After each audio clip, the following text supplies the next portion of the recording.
Hi, and welcome to the CIDCI Online Salon Series. I'm Margie O'Driscoll, and on behalf of the CIDCI Board of Directors, I'd like to welcome you here today.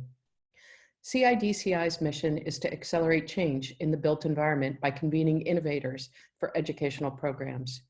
We also serve as a trusted source of information about innovation. Special thanks to our sponsors who make all of this possible. Before we begin, we want to acknowledge what a difficult time it is for many of you who now juggle caring for elders, managing the family summer camp in your backyard and your day job, all from your home, maybe from your dining room table like me.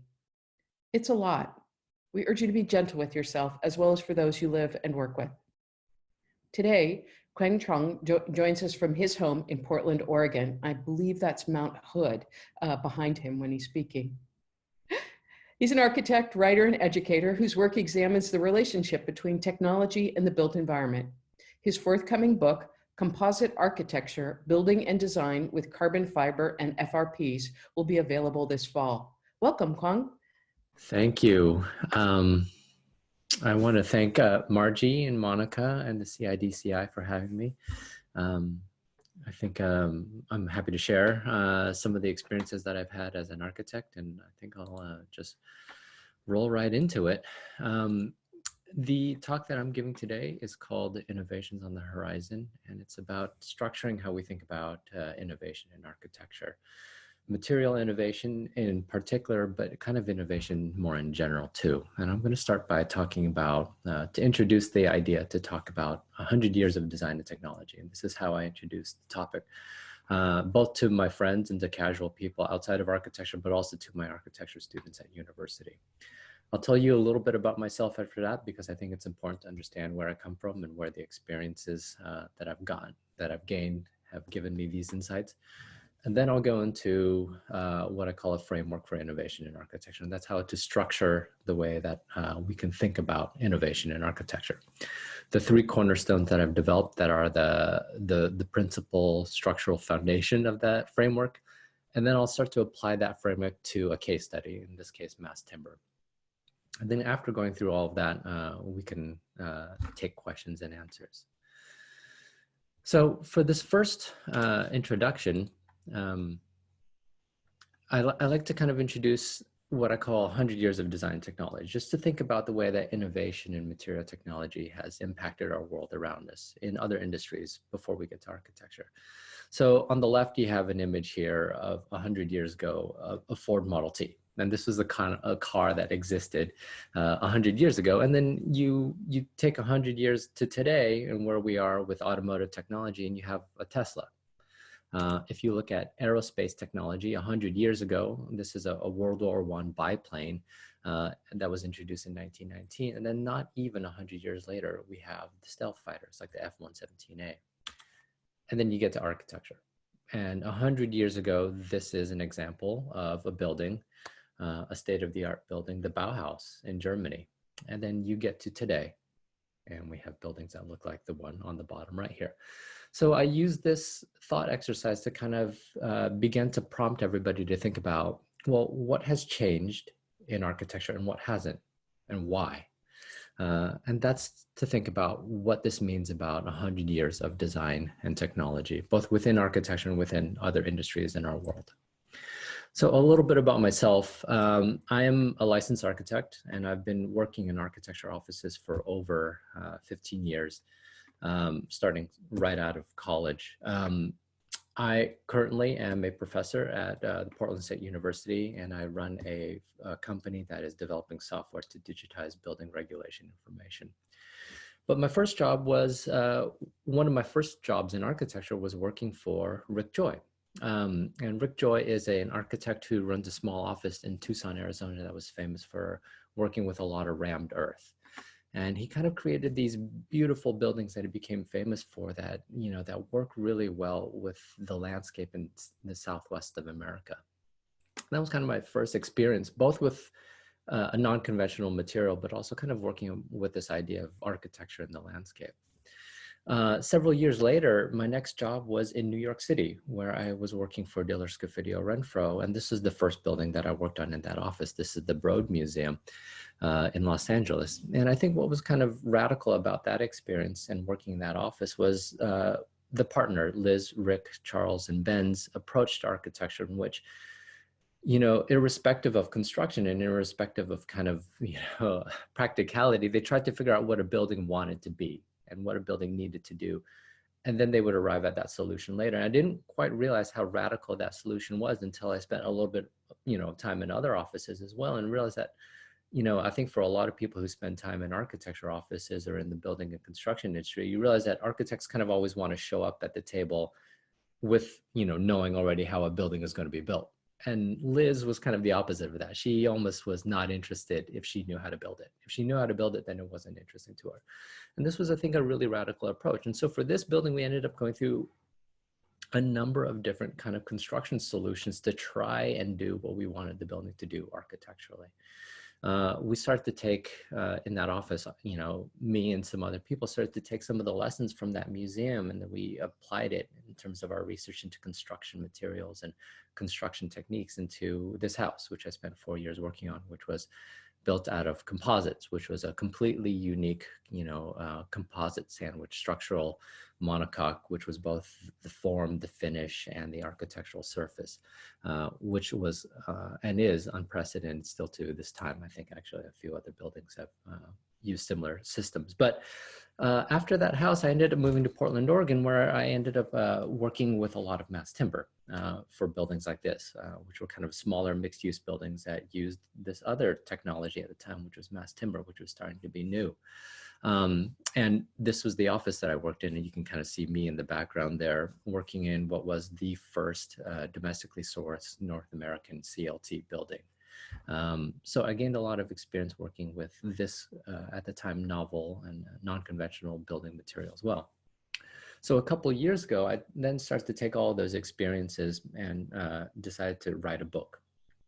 And this is the book that will actually be out in a month, called Composite Architecture, which is about material technology and innovation in architecture, but specifically focused on one class of materials, specifically composite materials, which hadn't been written about before in architecture and hadn't been published before, but was starting to gain a lot of publicity because of the Apple buildings that were starting to kind of appear right around that time throughout the world, using composites and carbon fiber specifically within that class of composites. So that's a little bit about me, and that's kind of where I come from. So I'm going to start to talk now about this framework for how I've kind of, you know, while I've spent the time writing and researching the book, I kind of came up with this idea of a framework for how to structure it, talking about innovation and architecture. And this was partly due to a little bit my frustration with the incomplete discussion that I felt was kind of out there in the published world and in the architectural discourse about how to look at novel technology and how to look at material technology in architecture. And these are the three cornerstones that I'll be talking about. And it's the ambition, the AEC process, and life cycle assessment.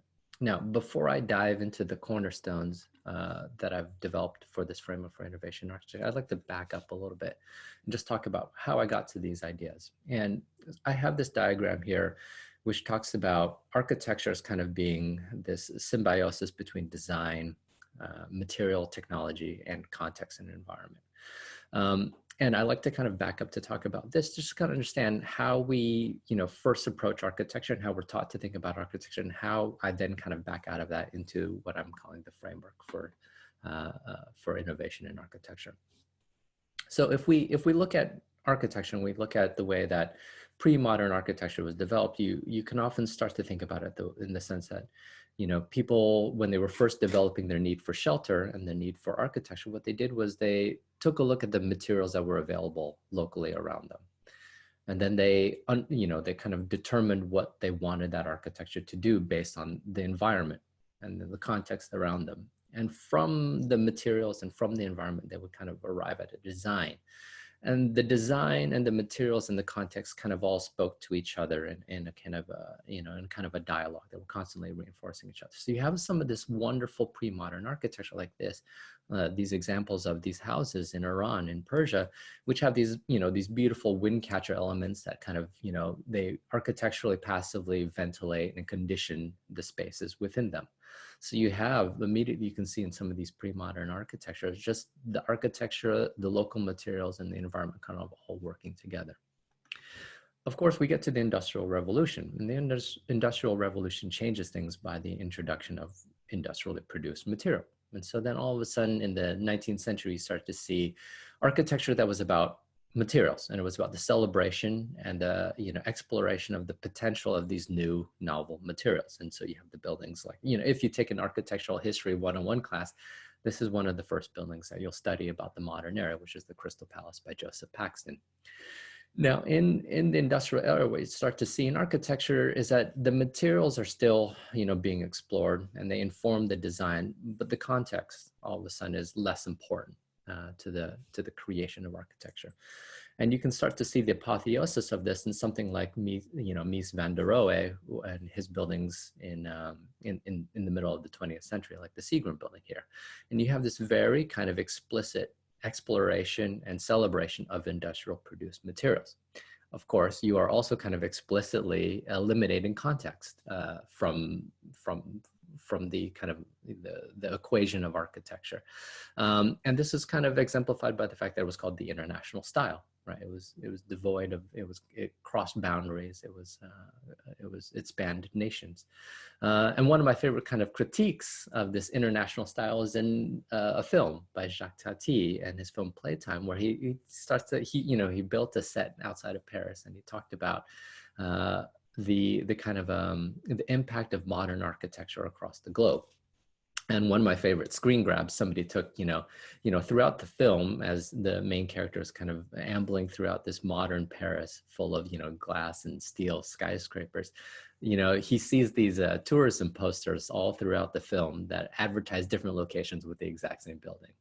And the idea that there's this kind of international style that kind of homogenizes our built environment experience. And that was kind of the implication of the international style, right? Is that you have the same kind of architecture throughout the globe. So you see right away that, we go from materials and context design to also we're talking about materials and design.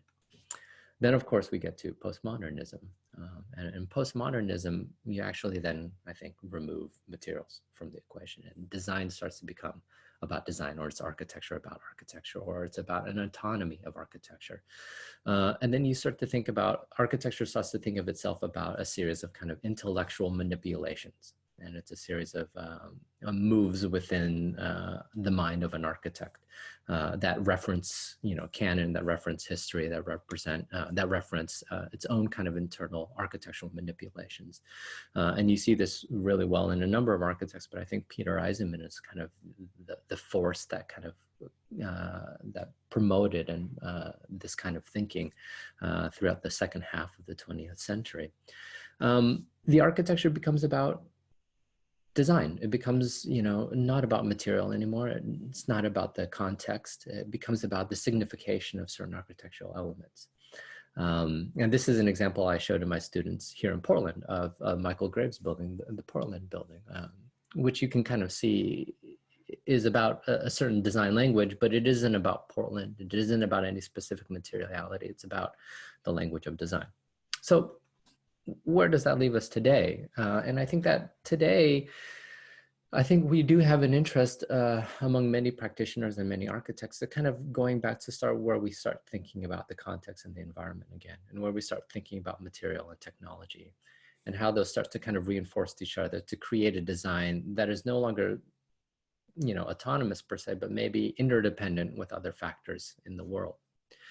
I also think that we're in a moment that is kind of, I think that we feel kind of, either palpably or subtly, significant change going on in the world around us. And I have a series of quotes that kind of just prompt us to think about the world that we're in right now and the kind of changes that we're going through. And I'll talk about more about some of these changes that I think we're all experiencing right now. But one of the ways that I think about it is just here. I think that, for many people in my generation, who are slightly older or even slightly younger, we've seen kind of significant changes in our lifetime in other industries all around us. And perhaps the question, and I've had friends kind of ask me of this too, is how come that change isn't similarly represented, at least superficially, in architecture? And why is that?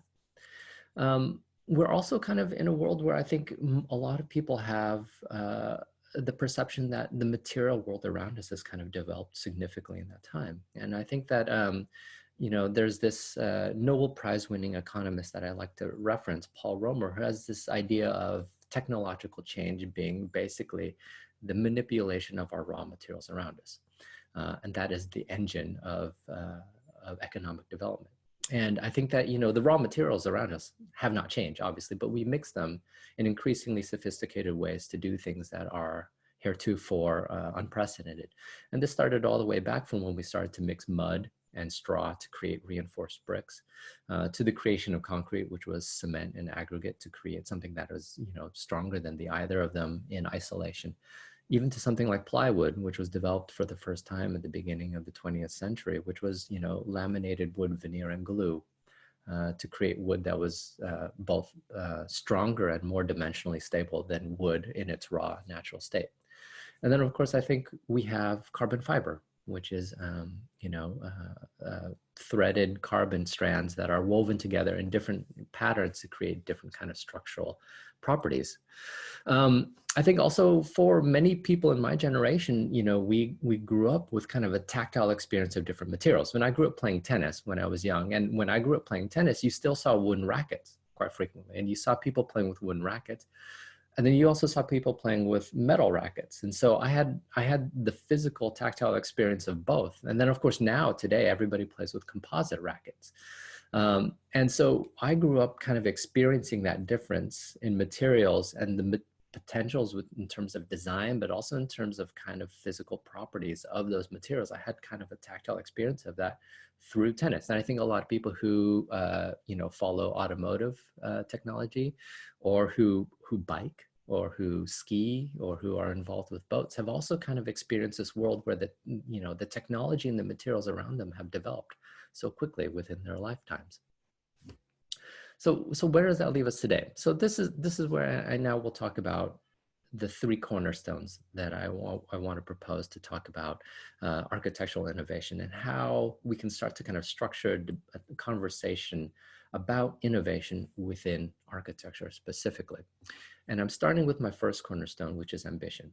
And I'll explain why this is important to begin with, because I don't think it's something that's often kind of explicitly clarified, both in pedagogy, also within the discourse of architecture. And it starts back here in the Renaissance. And I bring up, this building, which is Santa Maria Novella by Alberti, because Alberti is essentially the foundation of the way we think about architecture. And anybody who's studied architecture knows that De Reedificatoria, which was his treatise, or translated into the 10 books of architecture, was published around the beginning of the Renaissance, is, essentially the second printed manuscript about architecture. It's from where all our, foundational architectural thinking derives from. And Alberti, referenced Vitruvius, and Vitruvius, wrote his treatise,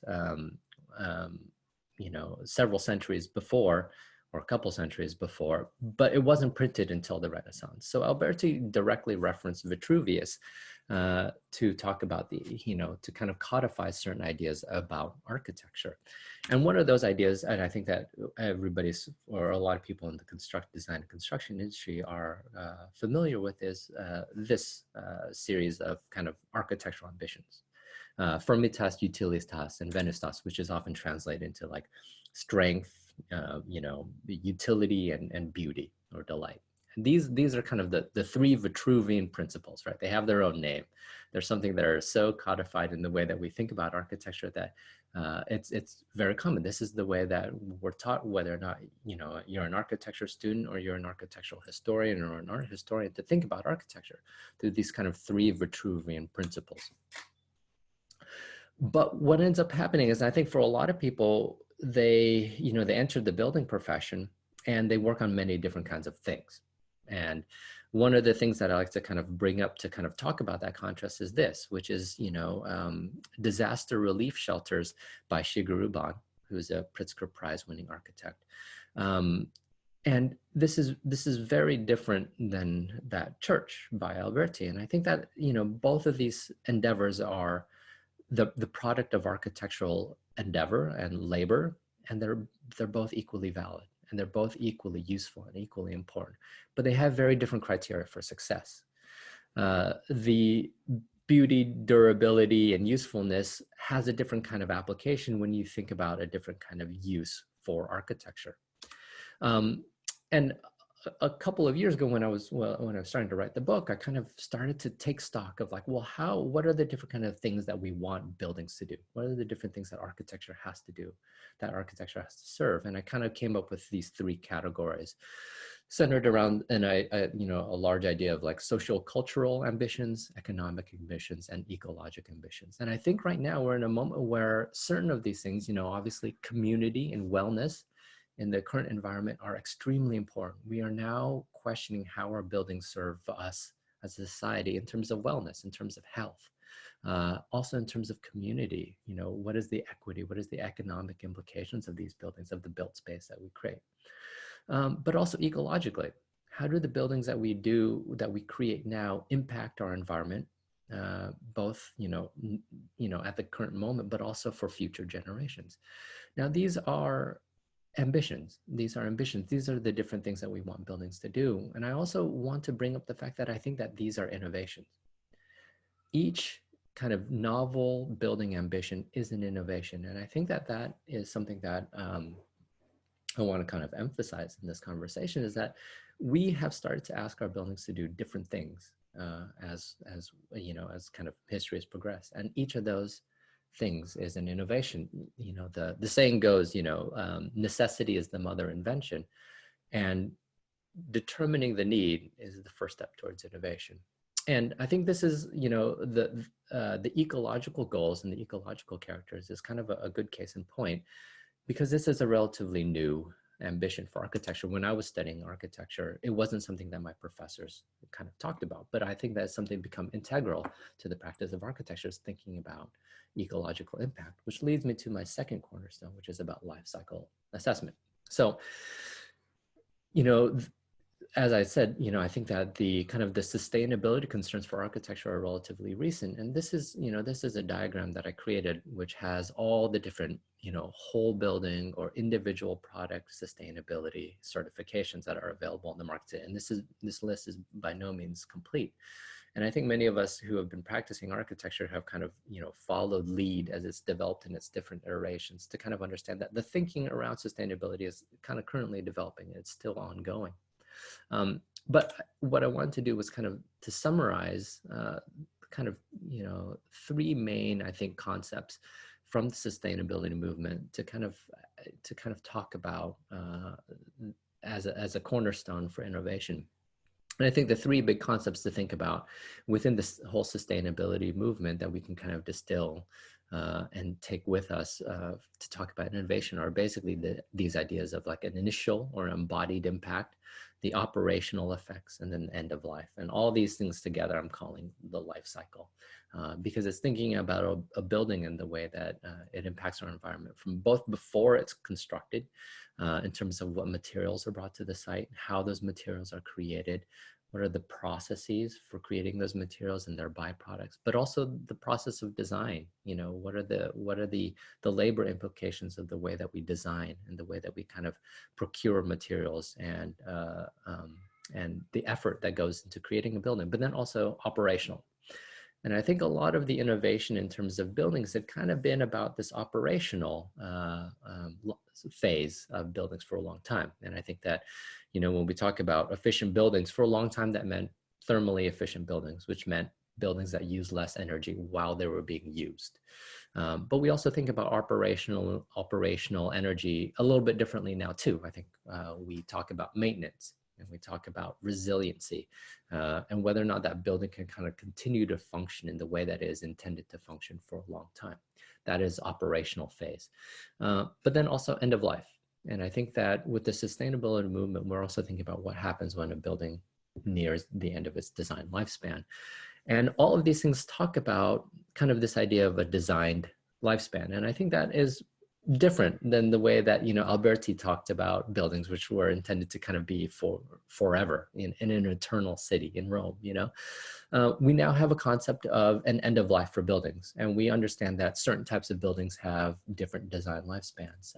If you're designing a church, it's one thing. If you're designing a retail fit out, you have very kind of different design lifespans for these buildings, and they range the gamut in architectural endeavor, all the way from disaster relief shelter, all the way to things that are meant to last for centuries. So that is kind of the idea of the life cycle. And I've tried to diagram all the different kind of considerations. And again, these things are by no means complete, but tried to kind of diagram all the different kind of considerations that go into the creation of a building, from from conception all the way to its end of life, through its operation and use all the way to its end of life. And you can kind of group them in these initial, embodied, operational, end of life categories that I'd kind of explicitly depicted earlier. I think that this is important to think about because it'll impact the decisions that we make for certain technologies within buildings differently. And I think one of those classic examples is the use of insulation. And the use of insulation over a life cycle has different kind of impacts on a building. For instance, you could have in a conventional building, or like say a house that I live in now, which is 100 years old, but doesn't have very much insulation in the walls. And we understand that because of that lack of insulation, it's going to use a little bit more energy over its lifespan. And depending on that lifespan, it may be worth kind of investing in the initial embodied energy to kind of, to put insulation into the building, which would then kind of limit or lower the overall energy usage of that building over the lifespan. So it's kind of this calculation where by thinking about a building's lifespan, you can then start to kind of make decisions if your ambition is about to kind of reduce the energy use. If I know that a building is going to be, last a long time, I can kind of invest energy upfront in insulation to make sure that I don't use as much energy over the long life of the building. And that's a calculation that I can make based on, my goals, and as well as this idea of how long or what the lifespan of the building will be. So that leads me to the third cornerstone of my framework, which is the AEC process. And this is kind of the one where I feel that a lot of technologies have kind of gotten tripped up on in my experience dealing with different material technologies. And the AEC process is something that I think that I think this audience is kind of, well-versed in the AEC process. But this is something where when you're talking to material suppliers or engineers in other industries, this is where they have the least kind of familiarity, because buildings take so long to build. They take so long to complete. And because of that, it takes years to gain a familiarity with the AEC process. And then you only kind of gain a familiarity with one aspect or one building typology. And it takes many years to kind of understand the building process. And I think because of that, it's often difficult to kind of convey or to kind of communicate the complexity to people who are outside of it. And so, we could spend lifetimes talking about the AEC process and its complexity and all the different factors and all the different variabilities and different geographies. But I've decided to kind of break it down to kind of communicate into 3 phases here, where we can talk about the initial feasibility phase, a design and engineering phase, and then a construction phase. And if we kind of start to dive into and ask for insight into each of these 3 phases, where we're thinking about, how does the building make sense initially? And that's what I'm calling feasibility. And that means looking at codes. It means looking at economic and financial considerations. It means looking at initial zoning and other things that kind of, all the things that go into determining whether or not a project is viable. Then going into design and engineering and all the kind of factors that, make the retention of architects, the coordination and collaboration with engineers, with the building department, with the authorities having jurisdiction, and all the way through construction, where we consider the needs of and the capabilities and the limitations of contractors and site specifics. Those are kind of like 3 general phases that I've broken down within the AEC process, just for kind of a heuristic technique to kind of communicate quickly. So if you look at the 3 cornerstones here and you break down the phases that I've then talked about, you end up with 6 phases, where you have, ambition at the top, and then 6 phases that break down both the AEC process and life cycle assessment. So you have the initial or embodied impact, feasibility phase, a design phase, a construction phase, the operation of the building, and then end of life. That that is the framework that I'm proposing to kind of consider innovation within architecture. And at this point, what you can do, once you have this framework, what you can do is then a kind of a simple analysis for any technology or any kind of proposed innovation within architecture is to kind of study that proposed technology within this framework of the 6 phases kind of capped by the ambition, to kind of understand quickly what are the costs, what are the benefits, and what are the challenges for any given technology. So we can kind of start to assess and give a framework for any specific material. And to illustrate how this framework would work, what I'd like to do is to apply it to something that I think has a lot of popularity and a lot of kind of publicity right now, which is mass timber, which is something I have experience with. So what I'd like to do is to kind of take that framework and to kind of to apply it to mass timber. So I think for many people, and I think, you know, familiarity with mass timber is growing, but, you know, when you kind of initially look at mass timber, you see a lot of glossy kind of design renderings, and you see a lot of proposals that look really fascinating and really different. And I think many people start to wonder, well, why don't buildings look like this? Or what are the benefits of buildings like this? Or what are the challenges and why aren't we seeing buildings like this? And we see lots of kind of, you know, really kind of fantastic looking things. And I think one of the things that we can start to do to kind of interrogate why buildings like this either do or do not exist is to look at it through the framework that I'm proposing. So this is a matrix, and this is a matrix that I've kind of established, which takes the 6 phases of the framework that I've proposed on the left and just plots them against a kind of a simple opportunities and challenges. And you can kind of get more complex. You can do a SWOT analysis if you want on this, but it's just taking a look at the opportunities and challenges of mass timber within architecture. And if you have an ambition that is about kind of the ecological goals or the ecological benefits that mass timber can provide, then you can start to focus on these opportunities that mass timber gives. And one of them is a lower potential embodied energy in carbon. Right? I think, especially in comparison to steel and concrete, you have the potential to reduce the embodied energy that goes into the materials that make up this building. And if, you know, there's a specific building type in which your alternatives are concrete and steel, then mass timber represents a reduction in embodied carbon. Now, this is obviously depending on many different factors, but as a kind of a quick framework to talk about this, I think that you can kind of consider that to be an opportunity. It also has aesthetic benefits during design. You could talk about, you know, biophilic design. You can talk about kind of all the aesthetic benefits that may confer both during the design and the operation phase. During construction, there's the potential for prefabrication. So you potentially could reduce erection labor and have a shortened schedule, depending on, again, your building typology and you know, the specifics of the project, and then a potential reclaimability. Now, those are all kind of like opportunities that you can kind of quickly outline and quickly understand are the benefits for using mass timber. Now, if you have different ambitions, if your building kind of, you know, needs to meet, you know, certain budgets, and it needs to meet, you know, certain kind of contractor abilities, and if it has other things that are the priorities within your ambition, then some of these challenges may become more germane to your project, right? If you're working with a building typology in which stick framing is an option for construction, then mass timber doesn't really represent a lot of the ecological benefits that it might when the alternatives are concrete and steel. And that's something to understand, and it depends on the building typology that you're working on. Jurisdictional constraints are a really big challenge right now for mass timber in certain places.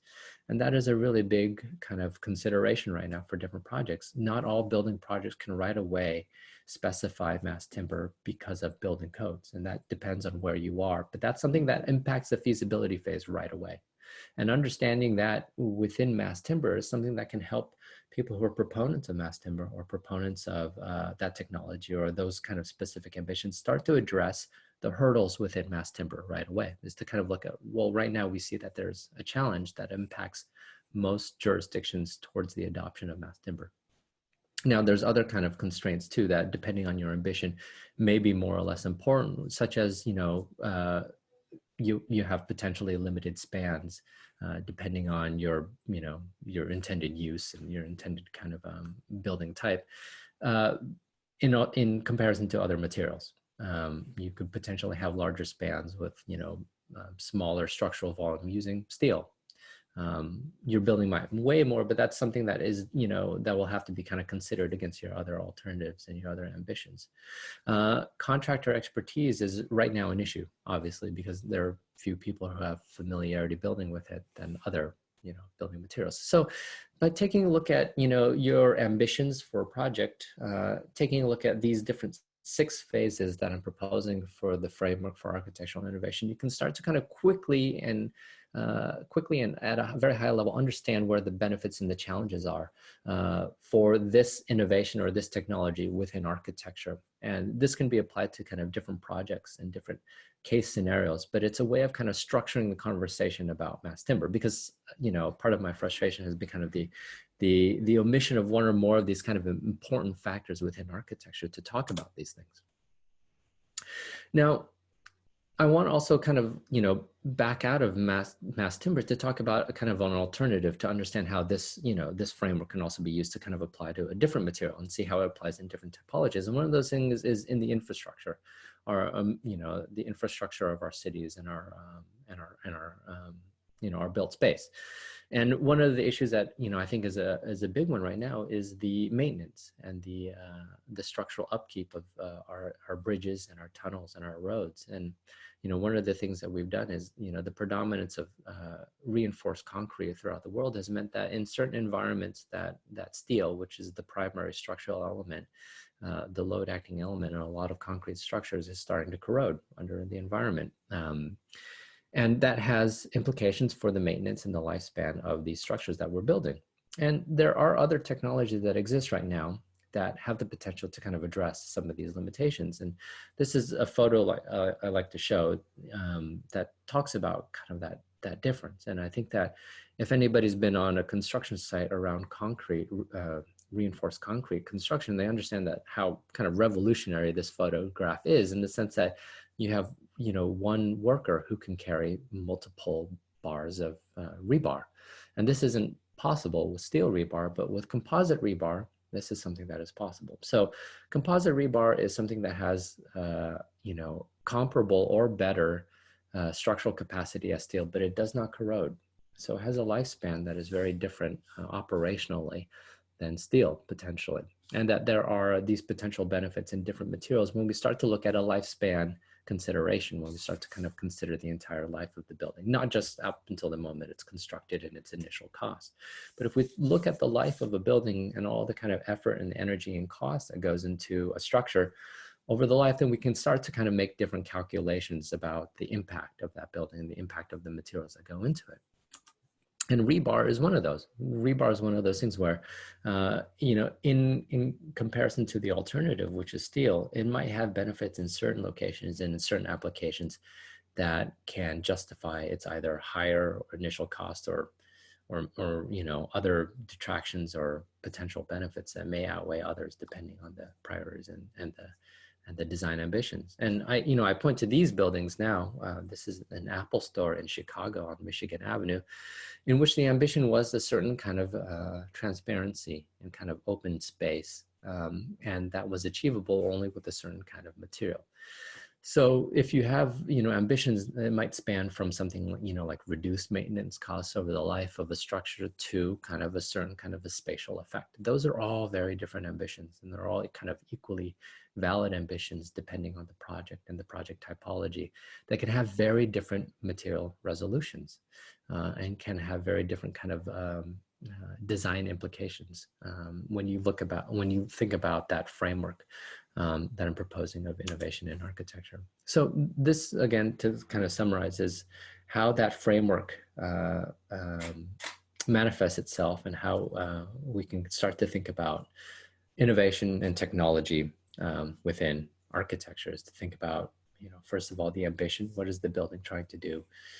Think about the impact of that building or that structure from its initial conception all the way through its occupation and then its end of life, combined with an understanding of the process that it needs to go through in order to kind of achieve realization. So it's the ambition, the AEC process, and the life cycle assessment. So I also wanted to kind of share with you guys, while I was researching and writing the book, I came across, and I was writing about a specific class of materials and its application in architecture. I was kind of looking for the technical, I was obviously looking to kind of talk about the technical properties of these materials. And it was often difficult to kind of understand the properties of a material in comparison to the other. And I found, you would get published numbers about a material, but it was hard to kind of contextualize those numbers and those properties in relation to other alternatives as they are used in architecture specifically. So I found these charts, and I ended up working with this company, Granta, to develop a series of charts that kind of compare at a very high level the properties of certain materials to other alternatives within architecture. So this is a graph that compares the strength of a material against its density. So you can start to see, wood, concrete, and steel all plotted in relation to one another on a chart about the strength and the density. So you can start to see, for instance, something like steel has a very high level of strength, but at the expense of a lot of density. So it's going to be something that's very heavy.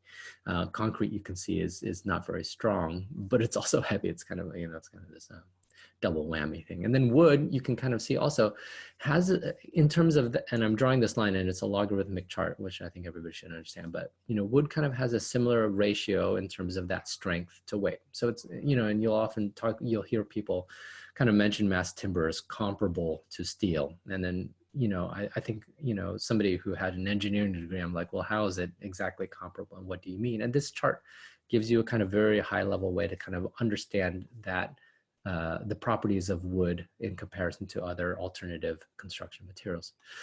These are other charts. This is the one, they have a number of great charts like, strength against cost per unit volume.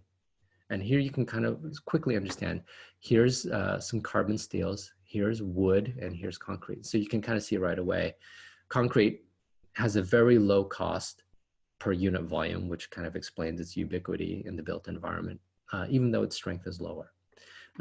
Wood, you get a higher strength per volume at a slightly greater cost. And then of course you go all the way up to something like CFRP, which is carbon fiber, where you can see that it has a higher level of strength, but at a great cost. But you also have to kind of consider that against the fact that this is a cost per unit volume. So you might need less carbon fiber in order to achieve the same structural effect as wood or steel or concrete. So these are considerations, and these charts are good for a high level, but they take a little bit of studying too. There are also great charts that have to do with Young's modulus or stiffness, or how stiff a material is against the embodied energy per cubic meter or per volume as well. And you can kind of see here, you can kind of quickly understand like, oh, well, we see, the composites here have high embodied energy, but they also provide, a lot of strength.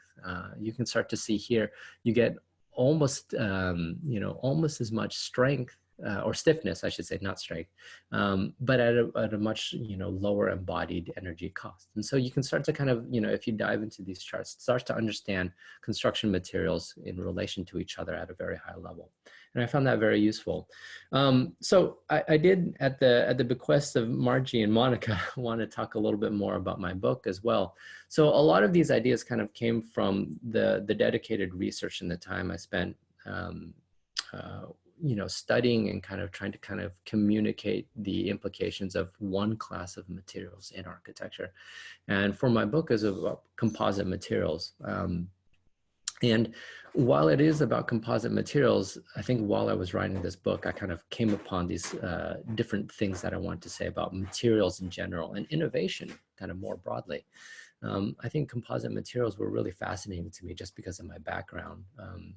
Having worked with different materials, not only in that composite building, those couple of composite buildings that I built, but also working with, rammed earth and mass timber.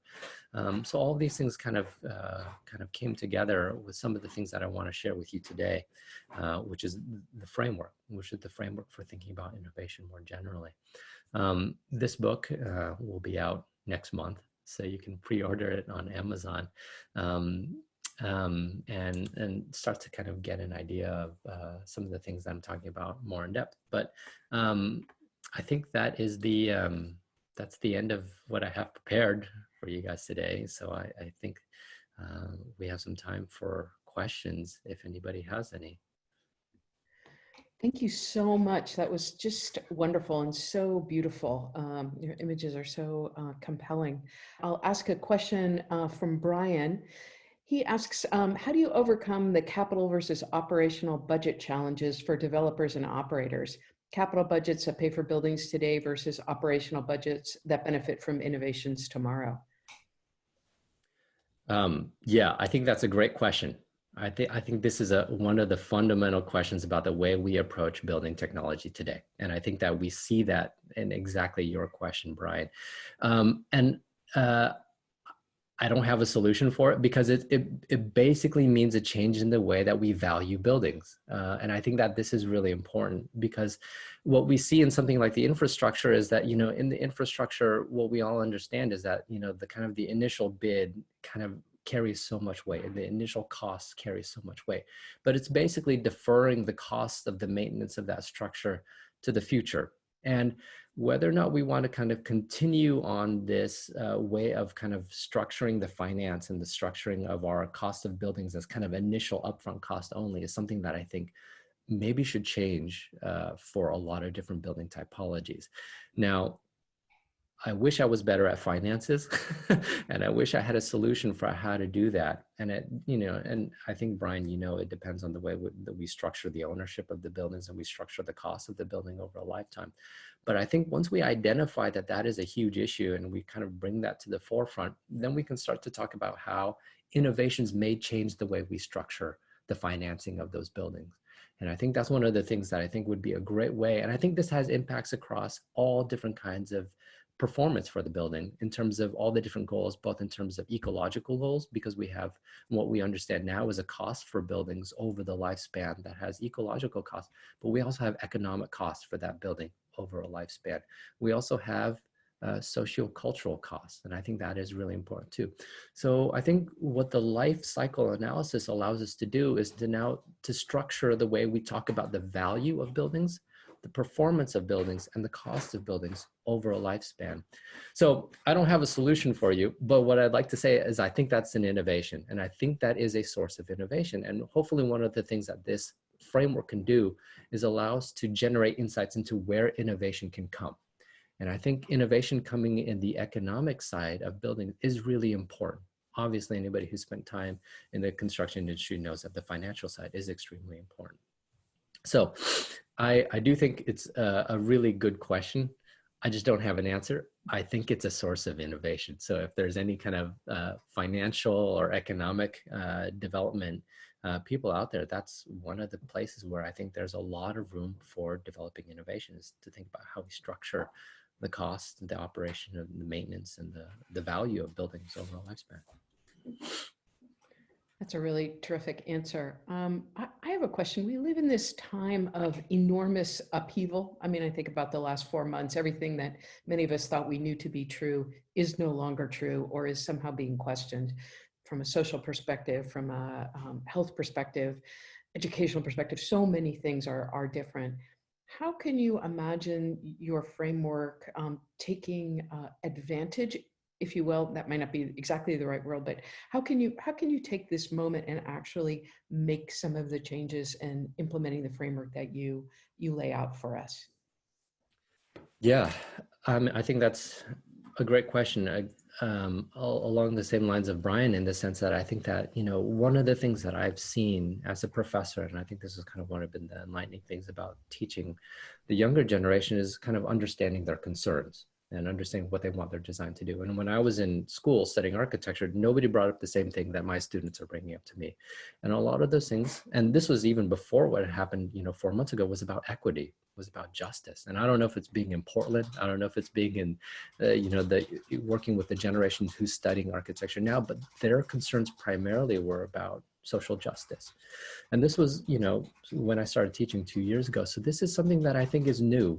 And it's something that I think is an innovation. And this is what I want to kind of point out, is that when we ask our buildings to do new things, that is an innovation. And, like that phrase goes, necessity is the mother of invention.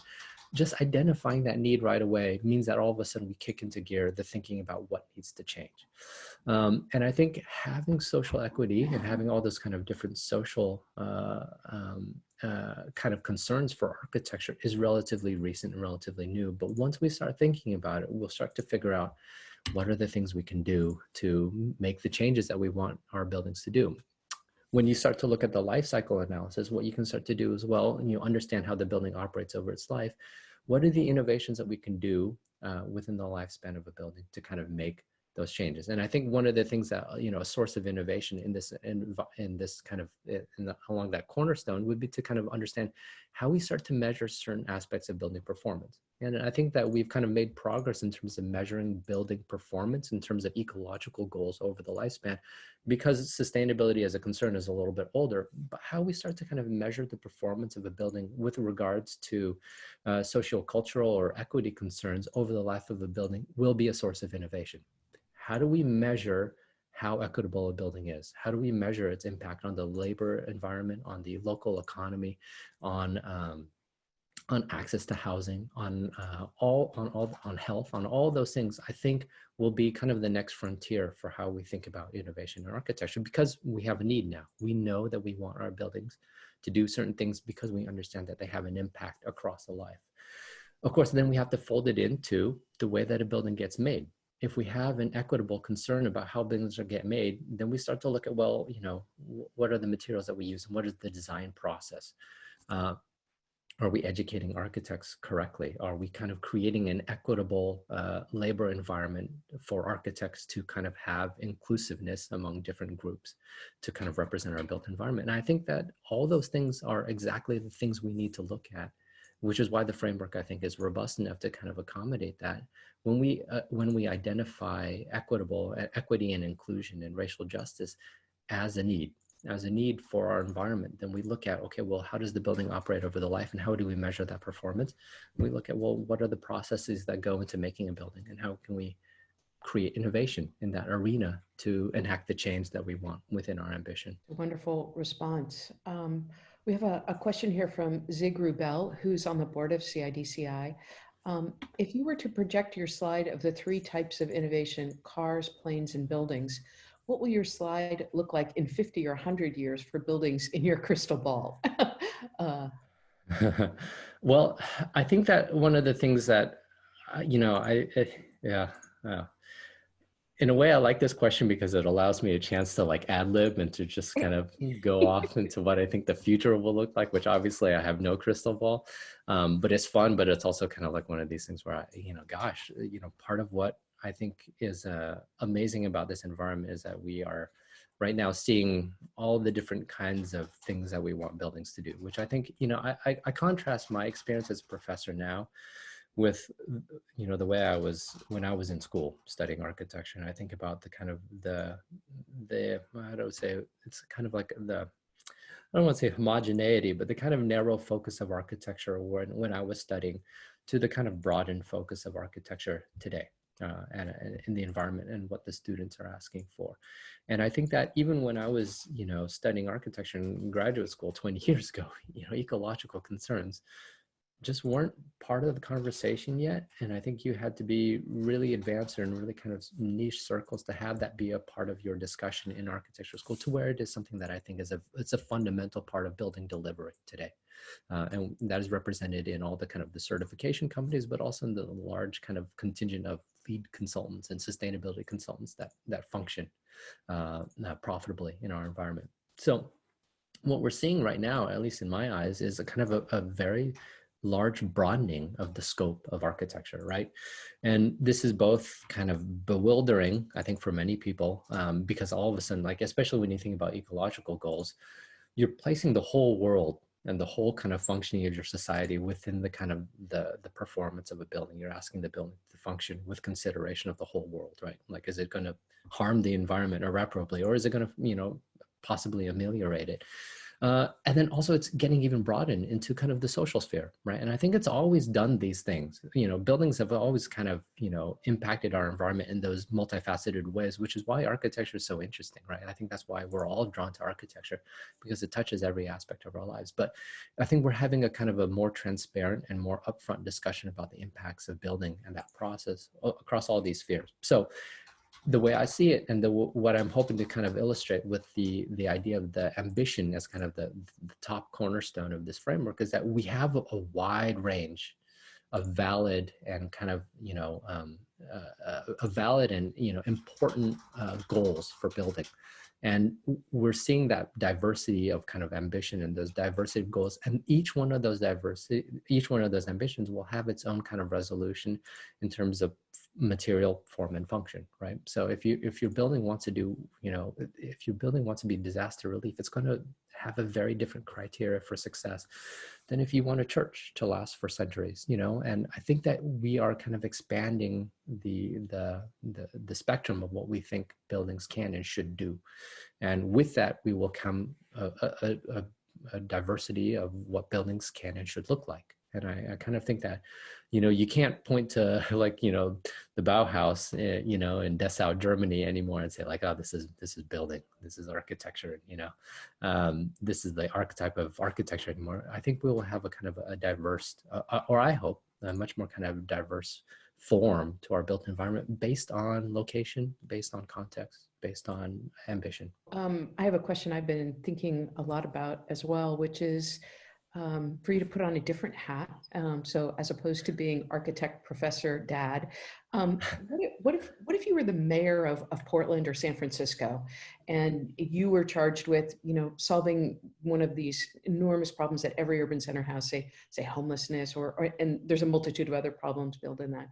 What would be rules, regulations? What would be policies that you would implement if you were an elected leader with the responsibility of running a city, not the nation? That's too much to ask. But just if you were charged with that in this moment, what would be some of the ways that you would think about making changes? Okay. Well, you're asking me as a politician, so I'm going to Yeah, give I'm you a asking different you. answer. I'm saying, okay, now you're going to switch hats. You're the mayor. What would you Yeah. change?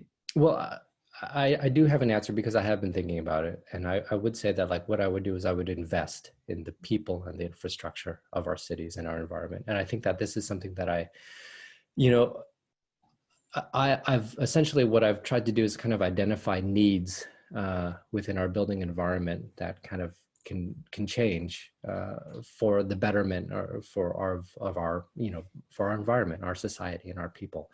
And once you identify that need, what you then need to do is empower the people to kind of to start to propose and to test ideas and solutions within that environment. So if I was a mayor, what I'd be is I'd kind of try and structure incentives and or investments to empower businesses, construction designers to do things, to kind of figure out solutions, to invest in the infrastructure, to invest in our built environment, to kind of look at some of these changes. And, you know, that's as a politician, you know, and I think that's what politicians do, which is to hopefully, you know, create incentives and structures to allow people to kind of explore solutions to the ones that they're concerned about. So as, you know, as the mayor for San Francisco or Portland, in which I think, like, you know, housing accessibility and the equitability of the built environment is a big kind of issue right now, from what I can understand. It means about kind of figuring out ways to improve, or not figuring out ways, because I would have to figure out who to invest in, to kind of to start to take a look at those solutions, to start to propose those solutions, to kind of create the policies or to create the technologies that might, you know, address some of those things. So that's what I would do as a mayor or politician. Hey, you got my vote. Quang, thank you so much. I'm wondering if you could put a shot of your book cover up on the screen as I do just a quick couple of moments to talk about steps going forward. I'd encourage everyone to take a look at the book. Yeah, thank you. This is the book. It is about one specific class of materials within architecture that have never been written about before, which is composite materials. And I think composite materials, as we've seen in their application in different industries, have a lot of potential for architecture. The introduction chapter, as you can see, a screenshot from here, is called More with Less. And I think that with composite or fiber reinforced polymers, we have the potential to kind of create extremely strong structures with extremely little material. And there are examples of this. As you can see, the Apple buildings are great examples of kind of creating these extremely large indoor spaces with extremely little material. And there's a potential for those different kind of ambitions, if they're ecological or if they're biomimetic or if they're architectural, to do new things. And this is the first time a book has been published about this class of materials within architecture. And a lot of the ideas that I talked about today were kind of gestated while writing this book. So you'll see kind of a lot of how I kind of came to the thinking that I came to within this book. And this book is structured in two parts. It's got one part which talks about the technical and the potentials of composites. And then it has a part where it goes over different buildings throughout the world that use composite materials, from the Apple buildings to buildings by Kengo Kuma, Snow-Etta, Zaha Hadid, Herzog and Demron, Dilshka Renfro, the building that I worked on, as well as other architects. Quang, thank you so much for joining us. It's been such a pleasure to hear your thoughts, and I can't wait to get the book. So I encourage everyone to go to Amazon and purchase multiple copies. This concludes CIDCI's online salon. Thanks for joining us. Our next salon is former CIDCI board member and the CEO of the Canadian construction firm Chandos, Tim Caldwell, will be joined by Afdel Aziz. They'll discuss impact sourcing, which they consider to be the next opportunity for the industry after IPD. While the focus of the AEC community has been on environmental sustainability, businesses today are struggling to respond to systemic issues of inequality. Part of the conversation has shifted on how to support underserved communities in an equitable way, and they'll talk about some ideas that they have. You can sign up to receive notifications of future salons by subscribing at CIDCI.org. Thanks for joining us. And as always, if you've got any thoughts or comments, please reach us via the CIDCI website's Contact Us link. Special thanks to Monica Zwissler for keeping us on track and Quang for giving us an amazing presentation. Be safe and see you all soon. Thank you.